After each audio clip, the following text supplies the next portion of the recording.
네, 여러분, 우리나라 청년들 10명 중에 9명은 취업 실패가 계속되면서 무능력한 자신을 스스로에게 실망을 했다라고 답했다고 해요. 그리고 자신을 가장 힘들게 하는 것으로는 낮아진 자존감을 꼽았다고 하는데요. 이런 걸 보면 정말 청년들이 얼마나 취업하는 과정에서, 미래를 준비하는 과정에서 마음의 상처가 심각한지를 알 수 있는 것 같습니다. 다들 공감하시죠? 네. 힘드세요? 괜찮아요? 얼마 전에 강연에서 아프니까 사람이다 라는 주제로 저희한테 마음의 상처를 치유해주고 가시는 분이 계시는데요. 박진우 교수님을 오늘 다시 이 자리에 모셔보려고 합니다. 여러분 큰 박수 부탁드릴게요.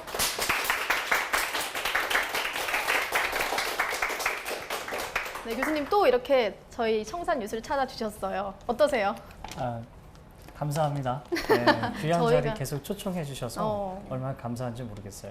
저희가 더 감사합니다. 아, 저번에도 정말 청년들한테 힘이 되는 많은 이야기를 해주고 가셨는데 오늘은 또 어떤 이야기를 들려주실 건가요? 오늘은 전에는 이제 상처를 성찰한 쪽에 이제 포커스 맞췄다면은 상처를 치유하고 이렇게 성찰하고 그다음에 도움이 되는 데 있어서 공감이라는 게 얼마만큼 도움이 되는가, 또 영향을 미치는가 그 주제로 이야기를 할 겁니다.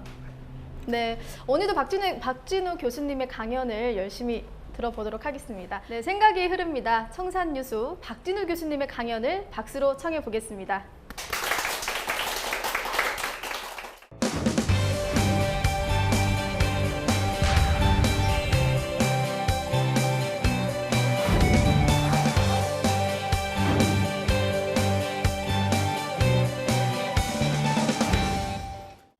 이번에 저희 함께 나눌 주제는 공감은 우리를 치유한다는 주제예요. 근데 사실 이제 그런 생각이 들어요. 공감이란 무엇이냐 이런 생각을 많이 하는데 저는 참 행복하다는 생각이 들어요. 왜 행복하냐면은 결혼한 후에 행복해졌어요. 결혼한 후에. 결혼하기 전에 제가 이렇게 결혼하기 전에 있으면서 이렇게 가정을 이렇게 아버지랑 같이 어머니랑 지내봤지만 그때는 제가 공감된다는 느낌을 많이 못 느꼈던 것 같아요. 왜냐면 뭐 갈등도 있었지만 근데 이제 가정을 이루고 나서 이렇게 성장하면서 가장 행복한 순간은 언제냐 하면 저는 오늘인 것 같아요. 예, 오늘 아침에 출근한다고 하니까 또 강의하러 간다고 하니까 어떻게 해요? 우리 딸이 헤어스타일 딱 지적을 해줘요. 헤어스타일. 그런 헤어스타일은 안 된다는 거죠. 방송용이 아니라는 거. 12살짜리가 방송용은 아니라는 거. 그래서 더블 컷? 그런 거 있어요? 더블 컷? 그런 걸 해야 된대요, 머리를. 그래서 이제 미리 가서 이제 제가 머리를 다 이렇게 이발을 했죠. 하여튼 이런 게 공감이죠. 그러면 공감에 대해서 좀 이야기를 하기 싶은데, 병무청에서 이 사회복무연수센터에서 요즘에 획기적인 시도를 합니다. 공감의 테마에 맞춰서 어떤 그 교육 프로그램을 만들어요. 전에는 공익근무요원이라고 했는데 이게 지금 사회복무요원으로 바뀌었습니다. 그래서 사실 대체적으로 사회복무요원이 성실하게 대체복무를 하고 있어요. 근데 테마가 뭐냐? 공감이란 테마예요. 그래서 제일 먼저 뭘 했냐면은 욕구조사를 해요. 욕구조사는 뭐냐면 사회복무 요원들이 뭐를 원하는가. 교육 프로그램을 4박 5일 동안 하는데 그 교육 프로그램에다 무슨 프로그램을 넣었으면 좋겠는지를 욕구조사를 했어요. 그리고 교육 강사들한테 그걸 물어봐요. 거기에 맞춰서 그거 욕구에 공감해서 만든 프로그램이 현재 충북보건에서 운영 중인 병무청 사회복무연수센터 운영 중인 교육 프로그램이에요. 근데 많은 사람이 좋아하죠. 또 신년 행사나 송년 행사 때 되면은 항상 정치인이나 경제인이 뭔 말하죠? 나는 당신 아픔을 공감했습니다 이야기하죠. 그리고 또 정치인들이 어떤 어려움을 겪고 있는 사람 만나서 아픔을 공감합니다 이렇게 말하죠. 많은 사람들이 공감을 이야기하고요. 또 공감이 이슈화 되는 어떤 사회적 이슈화 되는 특징이 있죠. 공감의 정의예요. 공감의 정의를 우리가 한번 생각해 봐야 되는데 제가 이제 다양한 학자들의 책들을 다 찾아봤는데 이것 갖고는 좀 부족하다 싶었어요. 그래서 제가 공감의 정의를 좀 적어봤습니다. 그 감정에 머물러주고 지속적으로 지지해 주는 것, 저는 그게 공감이에요.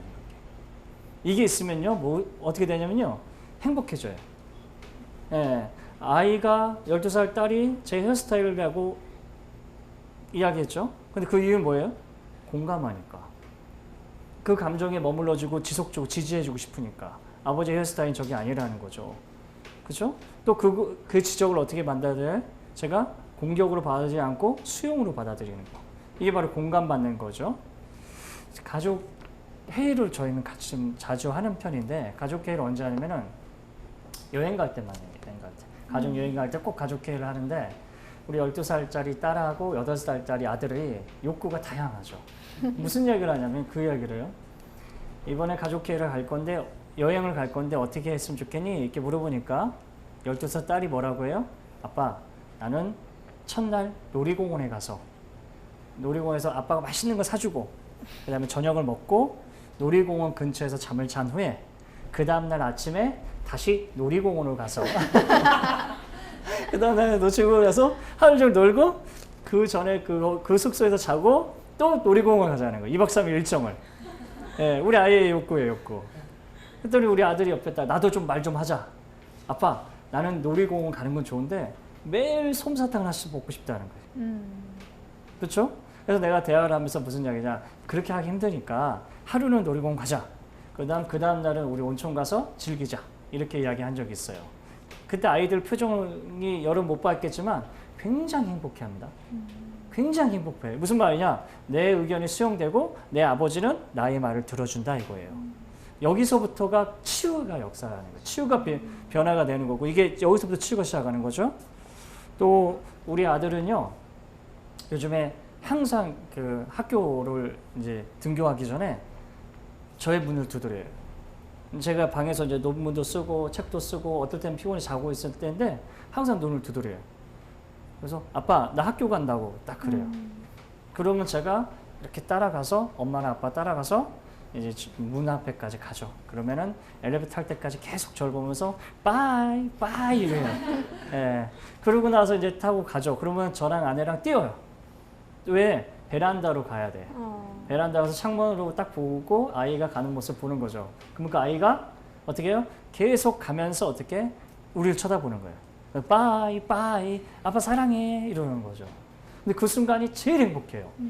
내 인생에서 가장 행복한 순간을 뽑으라면 요 근래인 것 같아요. 아이를 등교할 때 등교한 모습을 보면서 빠이 빠이 할 때 눈이 마주치는 거죠. 눈이 마주치는 거예요. 그렇죠? 이게 뭐냐? 공감이에요. 공감. 치유는 어디서부터 시작하냐? 공감부터 시작해요. 공감. 왜 사람들이 상처받고 아파요?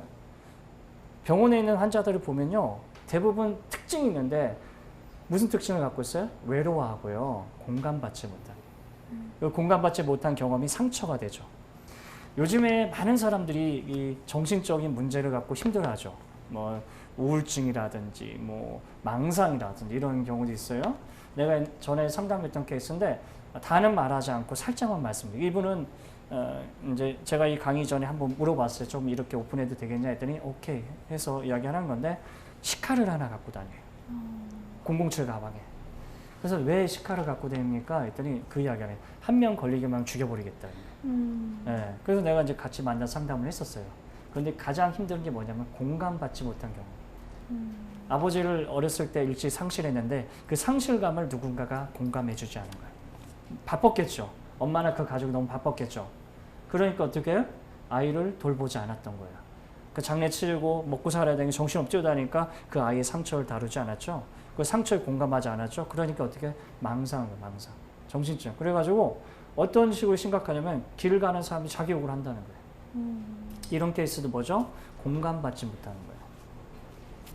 에블런 마슬로우가 5단계의 욕구 유계 이론을 말해요. 근데 세 번째 단계를 말한 게 애정과 소송의 욕구입니다. 이건 무슨 말이냐면 모든 개인은 집단에 소속되면서 상호작용을 통해서 소속받고 싶어하고 사랑받고 싶어 한다는 거예요. 지금 갖고 있는 정신병이나 신경증 다양한 이런 증상들이 왜 생겨요? 사랑받지 못해 생기는 거예요.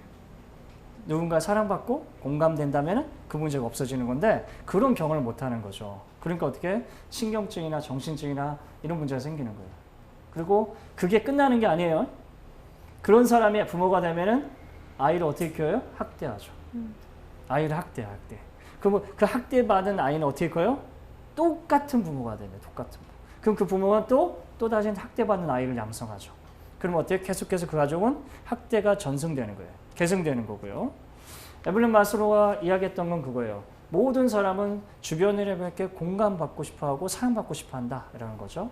그러면 공감받지 않을 때는 어떤 사람이 될까라는 이제 주제가 한번 이야기를 해볼 만한데 자, 이분이 누구예요? 잘생겼죠? 귀엽게 생기지 않았어요. 눈도 크고 똘망똘망하게 생겼어요. 그렇죠? 독일 역사상 가장 탁월했던 사람이에요. 예? 독일 역사상 가장 큰 영향을 미쳤던 사람이에요. 누구예요? 아돌프 히틀러예요. 아돌프 히틀러예요. 봐요. 이 똘망똘망하고 사랑받을 아이가 사랑을 못 받으니까 아돌프 히틀러가 돼요. 히틀러는 얼마나 탁월했냐면은 초창기에 히틀러의 지지자는 딱 3명이었어요. 자기가 강연을 하고 무슨 모임을 하면서 내가 이 정치적인 거나 이 독일의 미래에 대해서 강연을 할 텐데 모이세요 했더니 딱 3명 모여요. 10년 후에는 1,300만 명이 히틀러 지지자가 나와요. 지금 왜 유럽 열강 중에 독일이 영향력을 못 발휘한 줄 아세요? 히틀러 때문에. 독일 민족이나 탁월한 이런 능력이나 이런 실력이라든지 경제력 갖고도 유럽에서 리더 역할을 못한 이유가 딱 하나예요. 히틀러 때문에. 히틀러는 1921년에 나치당 총서기가 되고 33년에 이런 총리직이 되고 굉장히 빠르게 올라가요. 그리고 국가 권력자인 총독이 됩니다. 근데 그의 삶은 암울했어요. 한번 볼까요? 그는 공감받지 못한 특징을 있는데요. 늘 거절당하고 공감받지 못한 특징이 있는데 아버지가요. 엄마랑 결혼했죠. 히틀러 엄마랑 결혼해. 히틀러 엄마가 3번째예요. 그리고 성적으로 굉장히 문란했고요. 그 다음 여성 편향이 심했어요. 물론 경제적으로는 아버지가 넉넉했지만 그리고 친형이 죽어요. 친형이 어떤 그 뭐 사고가 있어서 죽었는지 모르겠는데 죽고 마는데 이때 히틀러의 마음을 누가도 만져주지 못했다는 거예요. 공감하지 않았다는 거죠. 또 아버지는 히틀러가 싫었어요. 뭐가 싫었어요? 미대 가는 게 싫었어요.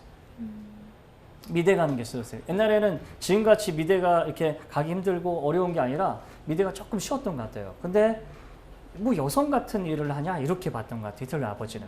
좀 탁월한 일을 하고 리더십을 발휘한 일을 해야지 여성 같은 일을 하는 거죠. 그래서 히틀러는 그게 싫었어요. 그래서 아버지랑 무슨 문제가 생겨요? 무슨 문제가 생겼어요? 갈등이 생겨요. 갈등. 히틀러의 이 꿈에 대해서 아버지가 한 번도 간곡히 말하는 히틀러의 꿈에 대해서 대화 나누지 않은 거죠. 그래요? 그리고 히틀러는 미대 입시를 딱 들어갔는데 유대인 교수가 히틀러를 거절해요. 또 히틀러는 어떻게 해요? 가고 싶은 미대를 못 가고 이제는 1차 세계전에 나가는데 누가 거절해요? 유대인 상사, 자기 군대 상사가 히틀러를 승진을 안 시키고 또 학대하고 그런 경험을 하죠. 그래서 어떻게 돼요? 유대인 600만 명 사살했다는 거예요. 게르만족의 우월성이라는 것과 자기가 경험했던 유대인의 반감. 이게 뭐예요? 유대인 600만 명, 집시 40만 명 죽여요. 지금 집시족은 만나기 어려울 정도로 숫자가 뭐냐면 이때 유대인이죠. 학살됐기 때문에요. 이때 유대인과 집시족만 죽이는 줄 알아요? 장애인들도 같이 죽여요. 이게 히틀러예요. 히틀러. 공감받지 못할 때 극단적 사례긴 하지만 그 사람이 공감받지 못하고 상처가 치유되지 않은 상태에서 힘이 가졌을 때 어떤 식으로 사회를 악하게 물들어가나 하는 거예요. 자, 2번째 사람인데요. 이건 고종석이라는 사람이야. 많이 들어봤을 거예요. 모 지역에서 아이를 7살 아동을 이불 통째로 들어서 납치해 가요. 집에 잠자고 있는 아이를 이불 통째로 납치해 가서 성폭행해요. 성폭행하고 목을 졸라요. 자기 증거를 없애기 위해. 조두순과 고종석 사건이 가장 심각하게 이야기된 건데 이게 왜 그렇게 사람들한테 충격적으로 와닿는 줄 알아요? 제가 분석을 해봤어요.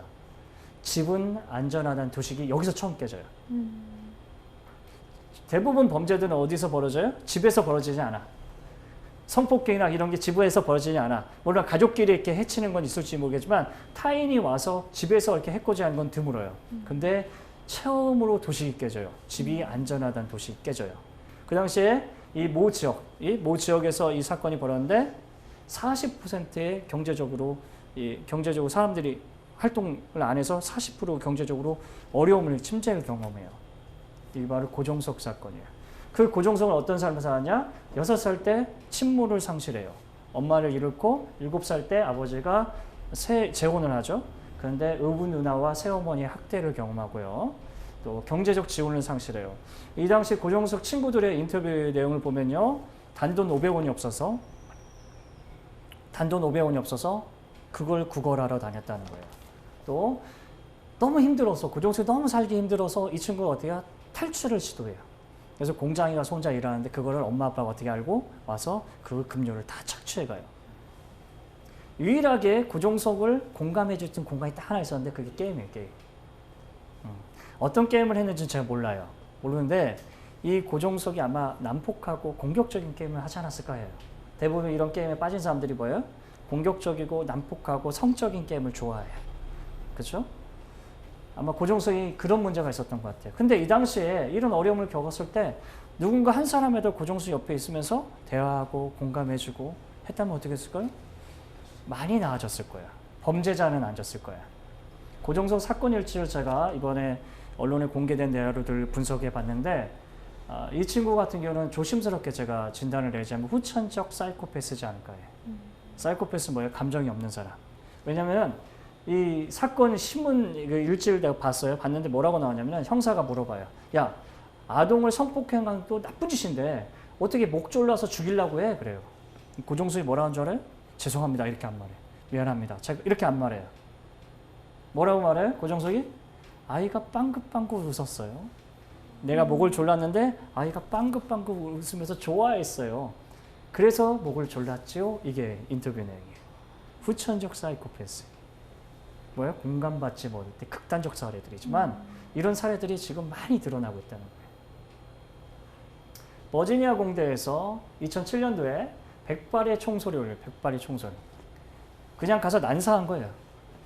조승희 사건인데 버지니아 공과대학의 조승희, 한인 3세대라고 3.5세대라고 하는 이 조승희 씨가 게임을 즐기듯이 총을 쏴요. 어떻게 해요?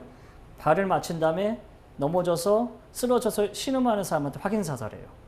마치 게임 즐기듯이.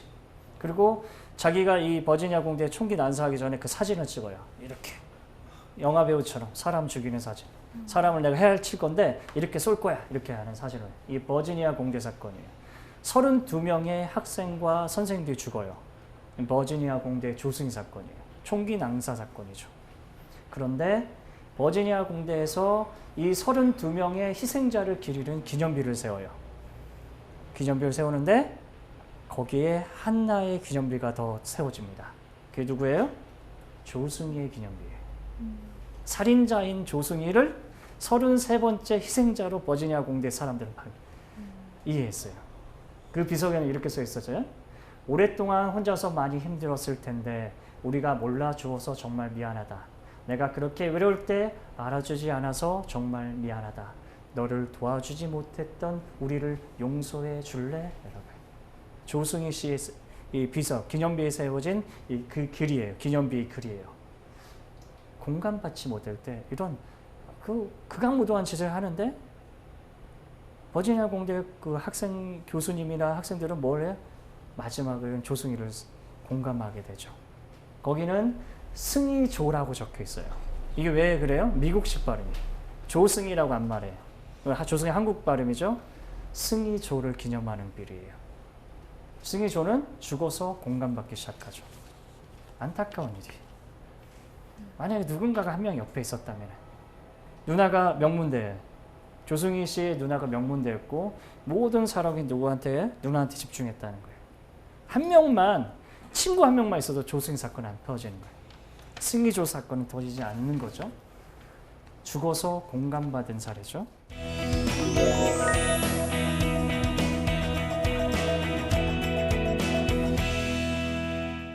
로버트 레슬러라는 FBI 그 프로파일러예요.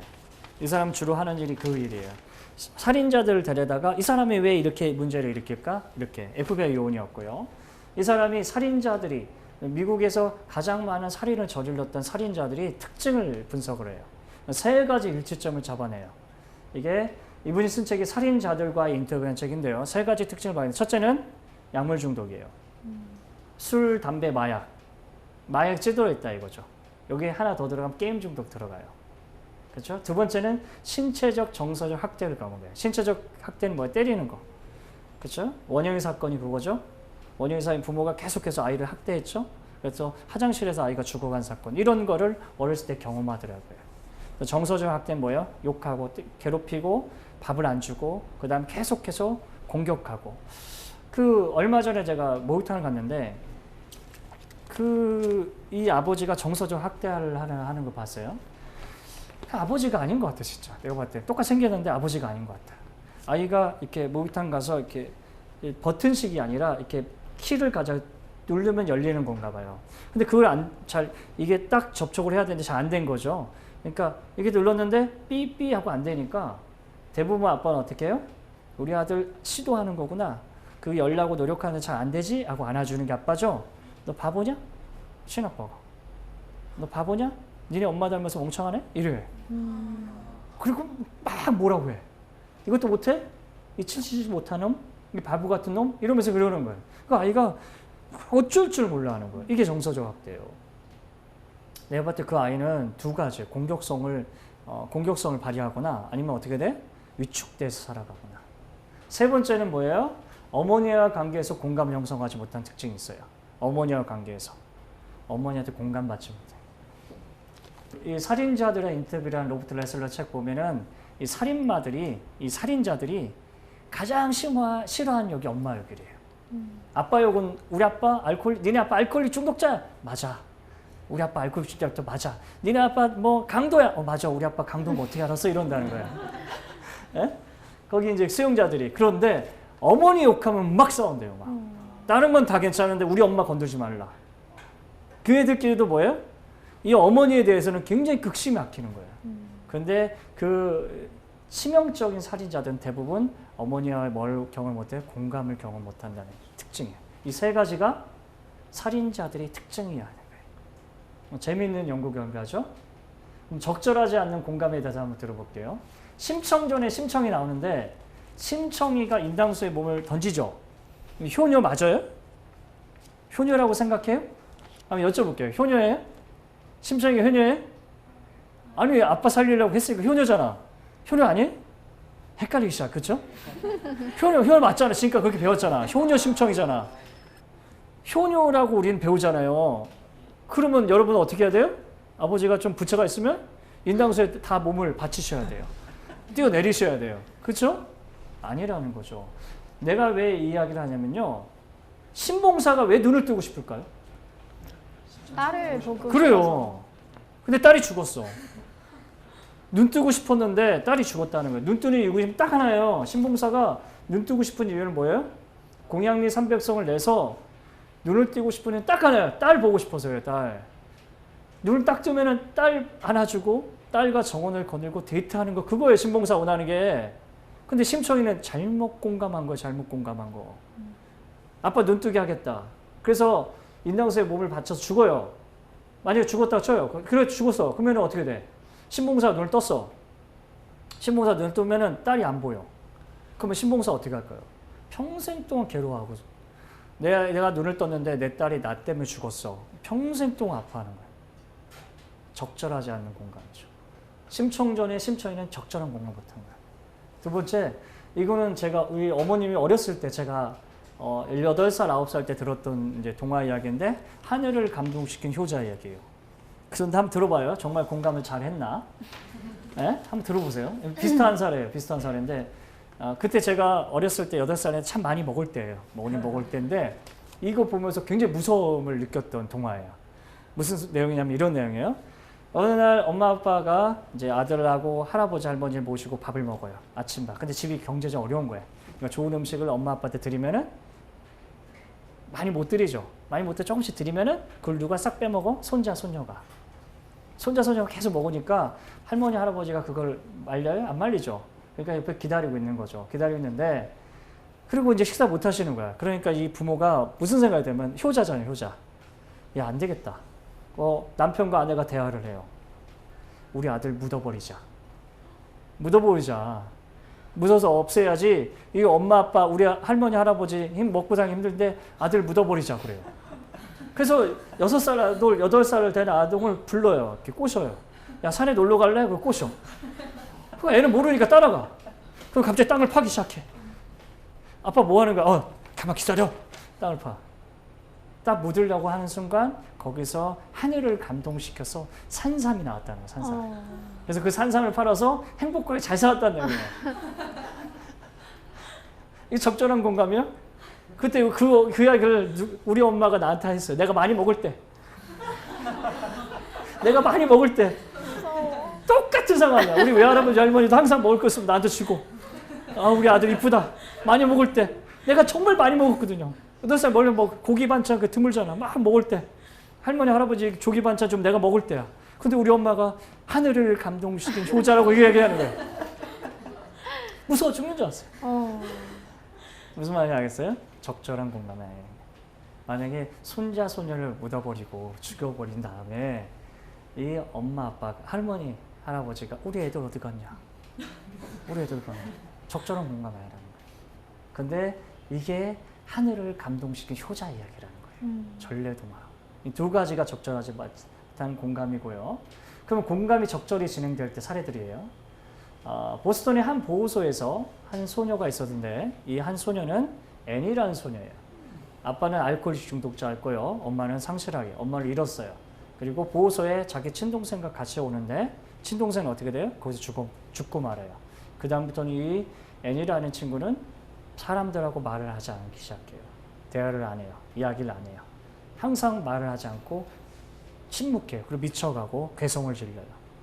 아무도 이 앤하고 말을 섞으려고 하지 않아요. 그때 노라라는 한 간호사가 이 앤에게 말을 걸어요. 밥 먹었니? 오늘 하늘을 보니까 날씨가 참 좋지? 너 이런 날 무슨 생각이 드니? 데이트할까? 이렇게 말을 걸기 시작해요. 조금 말을 걸기 시작하니까 앤이라는 소녀가 어떻게 해요? 마음을 열어요. 노라한테. 여기 봐요. 누군지 알아요? 앤 셜리반이에요. 헬렌 켈러의 어머니라고 하는 앤 셜리반이. 똑같아요. 헬렌 켈러도 똑같은 증상을 보이는데 앤 셜리반이 누구도 관심 갖지 않은 헬렌 켈러에 관심을 갖기 시작해요. 이게 바로 공감입니다. 이분이 헬렌 켈러죠. 하버드 대학 나오셨어요. 하버드 대학 나오셨고 그리고 끊임없이 노력하고 장애인들의 대모라 불리죠. 많은 사람들이 이 헬렌 켈러를 가장 존경하고 그래요. 사랑하고. 장애인들한테 너가 누가 되고 싶어? 그럼 대부분 헬렌 켈러 되고 싶어 그래요. 헬렌 켈러처럼 되고 싶어 이렇게 이야기를 해요. 이게 바로 누가 있어서 가능한 얘기예요? 노라가 있어서 가능한 거예요. 노라라는 간호사가 앤의 마음을 공감하고 치유하고 건강한 자아상을 행복하고 또 어떻게? 앤은 어떻게? 그 건강한 자아상을 갖고 누구한테 가요? 헬렌 켈러를 공감했어요. 근데 그거 아세요? 앤 셜리반과 헬렌 켈러 사건을 알죠? 이야기는 일화는 아는데 몇 년 동안 앤 셜리반 선생님이 헬렌 켈러를 공감했는지는 아세요? 모르죠? 그건 안 나오더라고요. 내가 다 찾아봤어요. 너무 좋았어요. 이런 거 이렇게 독특한 거 찾으면 너무 행복해. 네? 무려 몇 년 동안 앤 셜리반 선생님이 헬렌 켈러를 공감했냐? 48년간. 나 그 충격 먹었어요. 우리 아들 내가 10초 공감하기도 힘든데 앤 셜리반 선생님은 헬렌 켈러를 48년 동안 공감하네. 머물러준 기간이 48년이야. 48년. 어마어마하지 않아요? 자기 인생의 모두를 바쳐서 헬렌 켈러를 도와줘. 그게 48년이라는 거예요. 로라가 앤에게 준 공감. 앤 셜리반 선생님이 헬렌 켈러에게 준 공감. 그게 48년. 헬렌 켈러는 또 누구한테 공감해줘요? 장애인들한테. 그래서 장애인의 어머니가 되죠. 이게 바로 48년간의 공감의 이야기예요. 감동적인 이야기죠? 네. 자, 그 다음에 스티브 잡스 이야기예요. 스탠포드 대학에서 스티브 잡스가 연설을 합니다. 근데 이때 암 치료 중이었어요. 암 투병 중이었어요. 스티브 잡스에 대해서 좀 이해를 해야 되는데요. 이 스티브 잡스는 어떤 사람이었죠? 미혼모의 자녀죠. 미혼모가 이제 아이를 낳았는데 그게 스티브 잡스죠. 1차적으로 어떤 부유한 어떤 계층의 부모들이 1차적으로 입양하겠다고 하다 거절하죠. 그래서 그 노동자의 부부에게 이제 스티브 잡스가 이제 입양이 됩니다. 그때 미혼모인 엄마가 요구한 사항이 딱 한 가지예요. 대학을 졸업시켜 준다면은 입양을 동의하겠습니다. 그래서 그 사인을 하고 또 그 노동자 부부들이 사인을 하고 입양을 하죠. 그래서 스티브 잡스는 삶 자체가 굉장히 굴곡이 많은 삶이에요. 그죠? 처음 태어난 순간부터 거절당한 거예요. 공감받지 못하고 친모한테 버림받았죠. 양부모에게 수용받으며 살았지만 이 호기심이 굉장히 많았다는 거예요. 양부모와도 갈등이 많았다는 거예요. 그렇지만 좋은 양부모를 만난 것 같아요. 그리고 성장하다가 가정을 이룹니다. 사랑하는 가족이 형성됐는데 중요한 건 그 순간 뭐예요? 암에 걸린 걸 알게 돼요. 스티브 잡스는 굉장히 힘들어하고 아파했던 삶을 살죠. 이때 스티브 잡스가 스탠포드 대학에서 연설 요청이 들어와서 가서 졸업식 날 연설을 해요. 근데 참 흥미로운 이야기를 해요. 내가 암에 걸렸어요. 그래요. 내가 암에 걸렸어요. 내가 아파요. 아픈데 중요한 건 뭐야? 내 사업이 어떻게 될까 걱정돼요. 이렇게 말 않더라고요. 내가 그 연설을 봤거든요. 내 사업이 앞으로 차질이 있을까 걱정돼요. 앞으로 내가 죽을 거에 대한 두려움이 있어요. 이런 말 하지 않더라고요. 제가 암에 걸렸다는 사실은 30년 동안 우리 자녀한테 해야 될 게 1년밖에 시간이 없다는 겁니다. 내 아내한테 30년 동안 사랑해 줄 게 1년밖에 시간이 없다라는 사실입니다. 그 이야기라는 거예요. 무슨 말이에요? 스티브 잡스는 누굴 통해서 힘을 얻었어요? 공감을 받았어요? 가족이라는 거예요. 가족. 가족을 통해서 뭐예요? 공감받는. 아빠는 실수하지 않을까요? 저는 실수를 많이 하는 편이에요. 제가 이거 비밀인데요. 청소년이나 부모교육 특강하신 분들 있잖아요. 그러면 딱 강의 안 들고 여러분 이렇게 사세요. 여러분 자녀의 말에 5분 3분씩 경청해줘. 3, 5, 6 해서 최소한 3분 정도는 경청해 주셔야 하고 6분은 어쩌고저쩌고 막 이러죠. 다 거짓말이라죠. 그분들 집에서는 그러지 않을 가능성이 커요. 그분들이 그러지, 내가 그러거든. 내가 특강 가면 그렇게 하라고 해. 눈을 마주치고 대화를 하고 화가 나도 참고 심호흡을 한 다음에 사랑의 눈빛. 거짓말이야. 나도 화를 내더라고요. 아들한테 실수하고 아빠로서 딸한테 실수하는 거예요. 그런데 중요한 건 뭐예요? 실수를 했을 때 내가 사과하면은 아이들이 나를 공감해 주는 거예요. 안아주고 사랑해 주는 거. 이게 공감이 치유된다는 거예요. 나는 왜 화가 나요? 아버지한테 상처받은 게 있으니까. 가족 간에 상처받은 게 있으니까. 지금 많이 회복됐어요. 괜찮아요. 하지만 뭐가 문제예요? 그 상처를 아이한테 발산하는 게 문제라는 거예요. 아이가 알아요. 아이가 굉장히 영어 같고 똑똑해요. 이 정도 화낼 만한 건데 더 많이 화냈다는 거 알아요. 그러면 나한테 와서 그 이야기를 해요. 좀 오버한 거 아니야? 그래. 그리고 아빠 풀리고 기분이 좀 풀리면 와서 아빠 화낼만 한데 좀 오버한 거 아니야? 그래. 12살째. 그러면 내가 극적극적하면서 오버했어. 그치? 그러면 어떻게 해야 돼? 그래요. 12살짜리가 그럼 미안해. 그럼 괜찮아. 다음에 안 그러면 돼. 예, 공감받는다는 게 행복해요. 나는. 아내를 만나서 참 행복했던 게 뭐냐면 제가 앞에 강의도 말했지만 낮은 자존감이 전형적인 게 나예요. 상처받고 아파했기 때문에 낮은 자존감인데 누가 나를 공격하고 비아냥대는 걸 못 알아들어요. 그러니까 누가 이렇게 밥 먹으면서 친구들이 나를 좀 비아냥대고 공격하면 그거를 비꼬는 거를 못 알아듣는 거예요. 네? 상처가 있으니까 안 보이는 거죠. 근데 어느 날 아내가 그 말을 하는 거예요. 왜 화를 안 내냐는 거야. 오빠가 지금 공격당하고 비아냥대는데 비꼬 와서 말하는데 거기 왜 참고 있냐라는 거야. 결혼하기 전에 이성교제 할 때. 근데 그걸 통해서 이게 화낼 만한 거구나. 수용된다는 느낌이 그런 것 같아요. 공감의 이야기예요. 자, 천정호 판사라는 분이 계신데 이분이 유명한 분이세요. 이분은 재판을 하는 중에 소리를 지르고 화를 내요. 일진들한테. 부모를 호통을 쳐요. 왜 그러냐고 물어봐요. 이 기자들이 물어봐요. 왜 이 천정호 판사님 왜 그렇게 소리 지르고 화내고 혼을 냅니까? 그랬더니 이 천정호 판사님 뭐라고 해요? 지금 아니면 얘들이 혼날 기회가 없을 겁니다. 그래서 내가 아니면 따끔하게 지금 혼을 내야 됩니다. 그러고 나서 어떻게 해요? 미혼모인 그 비행 청소년한테 베넷 쪽으로 보내고 경제적 어려운 사람은 경제적 어려움 지원해. 이게 천정호 판사님의 이야기예요. 또 하나는 비행 청소년 이야기인데요. 이건 제가 경험한 건데 우리가 해결 중심주의 상담 기법인 게 있어요. 그걸 통해서 이제 상담을 하는데 이제 너무 어려우니까 그거 말할 수는 없고 기적 질문을 해요. 내가 비행 청소년 이렇게 모아놓고 집단 상담하면서 내일 아침 눈을 떠서 기적이 일어난다면은 무엇이 변했으면 좋겠냐는 기적 질문을 해요. 그러면 이 애들이 참 흥미로운 주제를 이야기해요. 로또 당첨됐어요? 이렇게 말하는 애 있을 것 같아요? 있어요. 게임 아이템이 비싼 가격에 팔렸으면 좋겠어요? 이런 애도 있어요. 2명은 그러고 8명 뭐라고 하는지 알아요? 8명은 이렇게 말해요. 볼까요?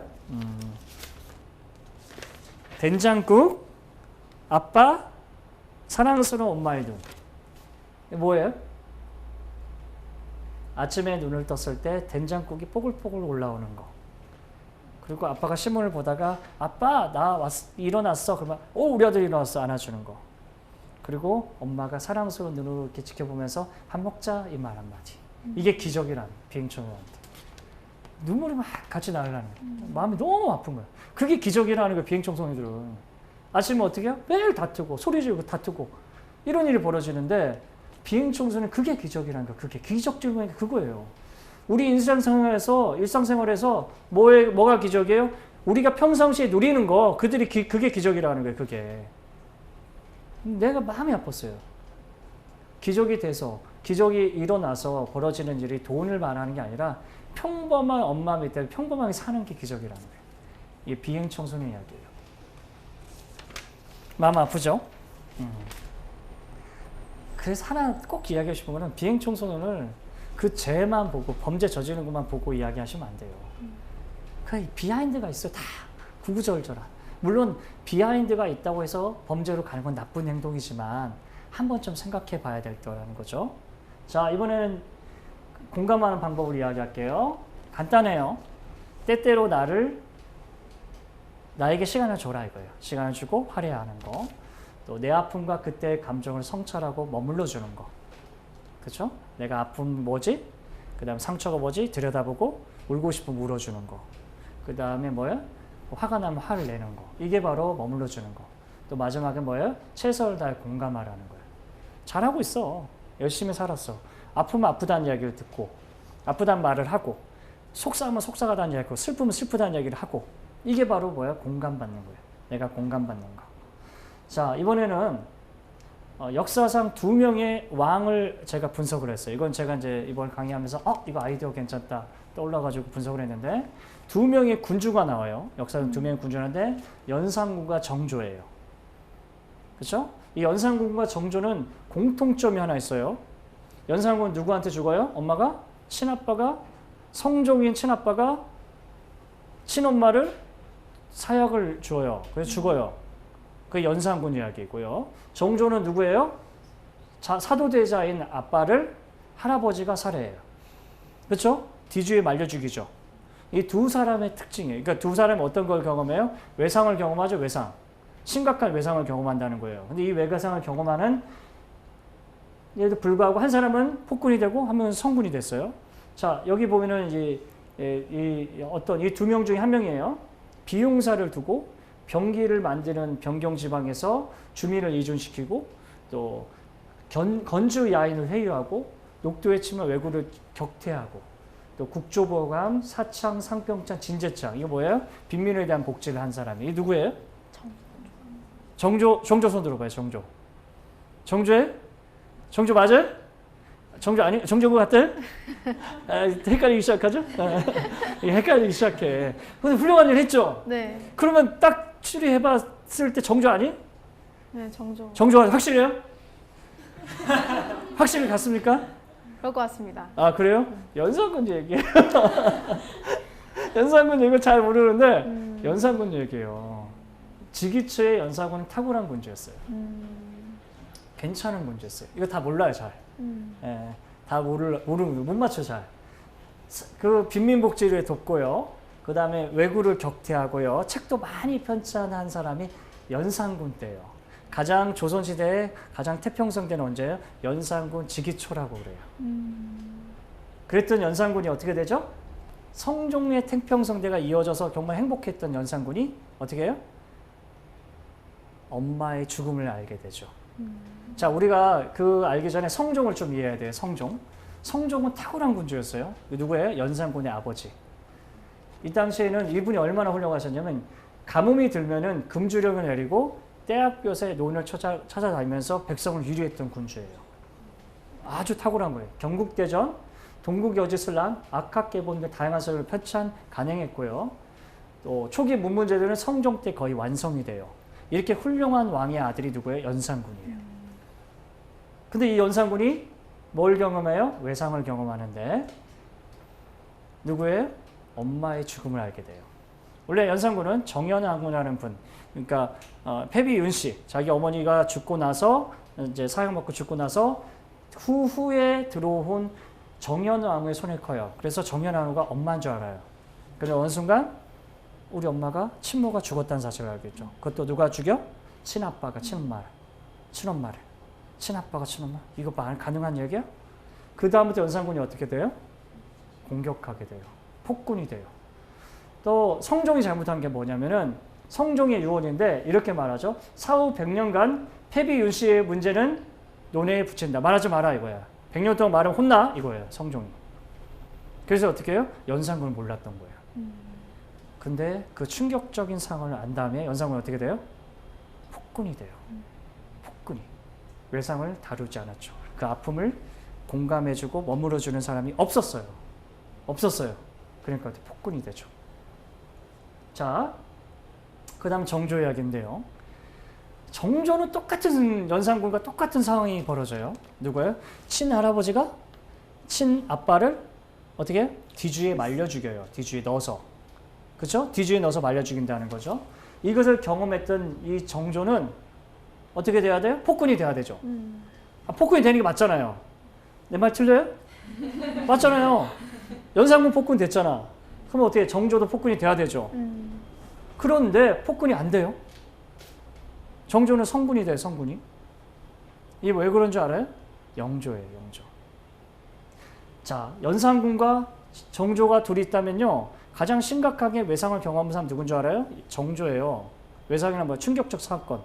왜 정조예요? 자기 아버지가 죽어가는 모습을 다 봤어요. 한 사람은 나중에 소식을 들어서 안 거고 정조는 자기 아버지가 뒤주에 말려 죽어간 모습을 다 봤다는 거예요.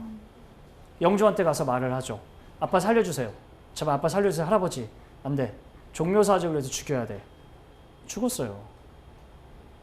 폭군이 돼야 돼요. 공식은 어때요? 외상을 좀 폭군이 돼야 되는데 이 정조는 폭군이 안 돼요. 조선식이 가장 탁월한 군주가 돼요. 그건 누구예요? 영조입니다. 아마 제 생각은 그랬을 것 같아요.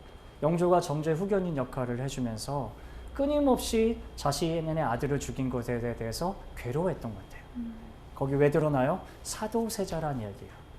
애달프게 생각한다. 사도세자의 뜻이 그거예요. 사도란 뜻이 그거예요. 구슬프게 아파한다. 구슬프게 생각한다. 이게 사도의 이야기예요. 그러면서 누구 역할을 해줘요? 정조의 든든한 후견인 역할을 해줘요. 이게 바로 공감을 통한 치유의 과정입니다. 마찬가지예요. 우리도 살아가면서 힘들고 어려운 일이 있죠. 그 순간 뭘 해야 돼? 공감해줘야 돼요. 스스로 공감해주고 또 친구를 공감해주고 이런 과정을 통해서 우리가 뭘 할 수 있어요? 치유될 수 있다고 저는 봅니다. 끝까지 시청해주셔서 감사합니다.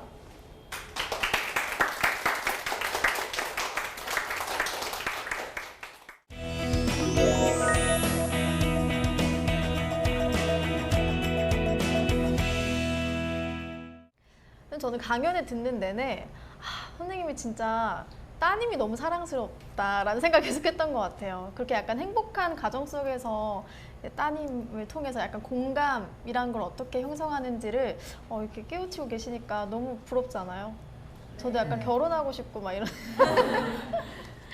그런 생각이 들었던 것 같은데 오늘 강연이 너무 재밌어가지고 친구들이 질문을 정말 많이 주셨어요. 예. 일단 상대방과 공감을 해야 한다고 말씀을 하셨는데 구체적인 방법이 있다면 어떤 게 있을까 좀 질문을 주셨거든요. 첫째는 진실되게 사람을 대하는 게 중요한 것 같아요. 딸이 아침에 나오면서 헤어스타일 마음에 안 든다. 이거 공격하는 거 아니잖아요. 그렇죠. 공격하는 거예요, 나? 공격인가? 그동안 내가 너 당한 게 많으니까 한번 당해봐라. 방송까지 나가는데 그건 아니라는 거죠. 그러니까 아이의 진실된 마음을 내가 아는 거죠. 근데 이거는 누구나 알아요, 누구나. 그러니까 이 사람이 거짓으로 좋아하는지 아니면 정말 좋아해서 그런지 마음을 진심으로 사람을 대하는 게 중요하고요. 에피소드 하나 이야기해 드릴게요. 한번 내가 택시를 타고 왔는데 기사분이 굉장히 욕을 잘하는 거죠. 그래서 앞에 기사랑 싸웠어요. 싸우고 막 욕을 하는데 우리 딸이 그때 3살. 근데 우리 딸한테 좋은 것만 들려주고 싶은데 그 욕을 다 듣는 거야, 얘가. 이게 뭐지? 이게 뭐지? 막 이러는 거죠. 근데 기분이 나쁘더라고, 나는. 굉장히 불쾌했어요. 그런데 이제 기사님한테 내가 말했죠. 내가 우리 딸한테 좋은 것만 들리고 싶은데 참 속상하다고. 그러니까 이 양반이 또 씩씩대는 거야. 씩씩대는 거야. 나랑 싸울 듯이 막 씩씩대. 그러고 나는데 택시를 내릴 때는 굉장히 기분 좋게 내렸어요. 왜 그랬냐면요. 내가 그게 에피소드가 있었던 게 미안하단 말은 안 하더라고 나한테. 그런데 이게 과속방지턱 넘을 때 있잖아요. 좀 씩씩 다음에 자기가 풀린 다음에 과속방지턱 넘어갑니다 라고 하더라고. 그러니까 미안하다는 이야기 하는 나한테. 그리고 우회전합니다 하고 또 우리 아이를 태웠으니까 어때요? 차가 천천히 가는 거예요. 그래 아이분 굉장히 미안하게 했구나. 나 내릴 때 내가 1,000원까지 팁을 줬어요. 1,000원 더. 5,000원, 4,000원인데 1,000원 줬는데 내릴 때는 또 나와서 문을 열어주시고. 그게 바로 진실된 마음이에요. 그래서 그 진실되게 사람을 대하면 그게 공감의 시작이에요. 말하는 태클이 필요 없어요. 이 사람이 정말 나를 진실되게 대하고 진심으로 대한다면 그것이 공감이라는 거죠. 내가 어색해. 내가 표현하는 게 어색하고 다가가는 게 어렵고 표현하는 게 어색할 수 있는데 사람의 눈빛도 있고 감정도 있고 표현이 다 드러나잖아요. 그게 바로 뭐야? 진실된 마음으로 사람 대하는 거예요. 나는 우리 딸한테 그 진실됨을 받기 때문에 바로 머리를 미용을 한 거예요. 미용실 가서. 그렇게 하면 좀 대답할까요? 네. 아 근데 이제 교수님께서는 따님과 엄청 공감을 잘하시지만 아까 한 친구는 그런 질문을 하더라고. 자기는 이제 진로에 대해서 부모님과 네. 좀 갈등이 있다. 좀 부모님을 설득하면서 잘 공감을 시키고 싶은데 어떻게 해야 될지 모르겠다고 질문을 하더라고요. 네. 그건 좀 어려운데 부모님은 이제 안정된 직장을 찾기를 원하시는 것 같아요. 저희 아버지도 이제 공무원 하셨는데 이제 환경청장을 하셨어요. 고위직까지 하셨던 분인데 저희 아버지가 어느 날인가 석사 딱 졸업할 때쯤 되니까 7급 공무원 시험 보라고 하시더라고요. 저는 가기 싫었어요, 솔직히. 전 공무원 생활이 저한테는 잘 안 맞고 힘들었는데 그러면서 그걸 강요하시는 거예요. 너 공무원 해야지. 지금 세상에 어떤데 안정된 직장을 찾아야 돼 이러는 거죠. 그런데 이제 시간이 많이 지났죠. 시간 지나서 이제 대학 강의를 하고 대학 교수로 있으니까 무슨 말 하냐면은 한 2년 전에 같이 식사하면서 네가 옳았다 그러더라고요. 네가 옳았다. 그 말이 되게 인상 깊었어요. 그리고 아무 말씀 안 하셔요. 그 다음에 뭐 이렇게 뭐 이게 거창하게 말씀 안 하시죠. 네가 옳았다. 그리고 널 지지한다. 좀 기다려주는 게 필요한 거고요. 이제 방송 보시는 부모님들은 좀 기다려주는 게 필요해요. 기다려주는 거. 그 다음에 또 머물러주는 거 필요하고 또 여러분들은 설득하려고는 하지 마세요. 설득한다고 설득돼요? 부모님 설득됩니까? 안 되죠. 안 돼요. 절대 안 돼요. 근데 그건 아셔야 돼요. 부모님 여러분 사랑한다는 거. 그러니까 좋은 길과 안정된 길을 계속해서 이야기하시는 거예요. 근데 거기서 뭘 해야 돼? 들어주시면 돼요. 들어주고. 그리고 내일 하면 돼요. 그냥. 그래요. 엄마 그랬어. 미안해. 아유, 엄마 마음 아프다. 저 어떡하지? 그리고 내 공부하면 되고. 아 그랬어? 그리고 하면 되죠. 그리고 어느 날 엄마가 야 너 전혀 다른 공부하고 있다며? 이거 재밌어서 하는데 아 그랬구나. 그렇게 넘어가면. 네, 나도 그렇게 했어요. 아버지가 강요했지만 싸울 필요도 없고 아 그래? 아빠 말 들으니까 한번 생각해 보고 싶어요 하고 그냥 내가 하고 싶은 거 하면 되죠.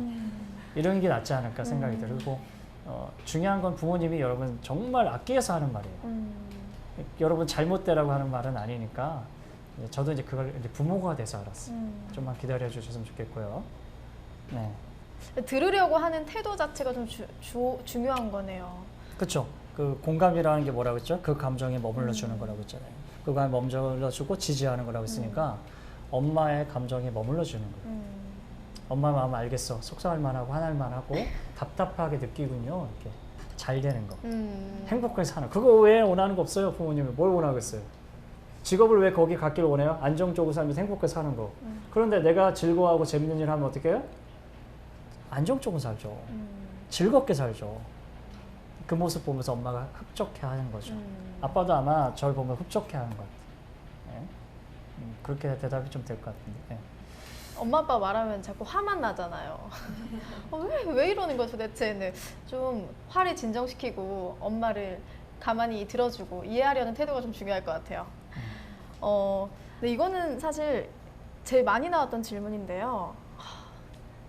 주변에 좀 사이코패스라고 하기엔 또 좀 뭐하지만 가까이 가기에는 너무 무서운 느낌이 드는 사람들이 좀 있는 것 같아요.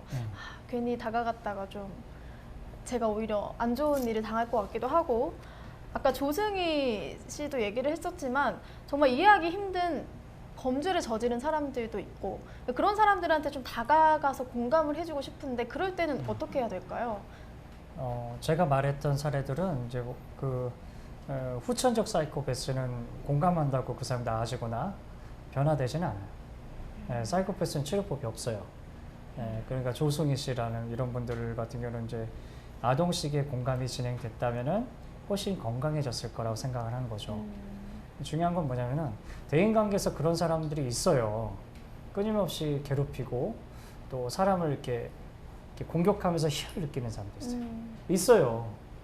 사람을 이렇게 위축시키면서 희열을 느끼고 또 그렇게 공격적인 태도를 통해서 자기 존재감을 느끼는 사람들이 있더라는 거예요. 그런 사람들은 공감을 하기는 어려워요. 그거는 이제 대인관계에서 거리를 두고 지내야 돼요. 공존한다는 거죠. 공존.